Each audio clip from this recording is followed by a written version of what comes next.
Domani è un giorno molto importante perché cambia una regola importantissima: fuori ci si potrà sedere senza l'obbligo del Green Pass. Questa è una differenza enorme perché fino ad oggi è necessario avere il Green Pass rafforzato. Le restrizioni si alleggeriscono anche per consumare all'interno dei locali pubblici.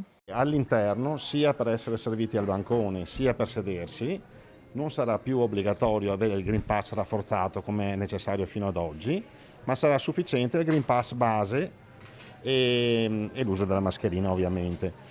Questa è una differenza altrettanto importante perché, specialmente per i ristoratori, perché prima era sufficiente per esempio che uno della famiglia non avesse il Green Pass rafforzato per far rinunciare tutta la famiglia al pranzo al ristorante. Dal 1° di aprile cade l'obbligo di Super Green Pass al lavoro per gli over 50, ma basterà quello base fino al 30 di aprile. Cambiano le regole anche nel trasporto pubblico, dove non sarà più richiesto il Green Pass, ma si dovrà sempre tenere la mascherina FFP2. Dal 1° di aprile decade anche il limite alle capienze nelle strutture. Per accedervi sarà richiesto il Green Pass base. Resta l'obbligo vaccinale per il personale sanitario e della RSA, stop invece alle quarantene da contatto con un caso positivo al Covid. Da domani resta in isolamento solo chi è positivo, mentre chi ha il contatto sarà in regime di autosorveglianza.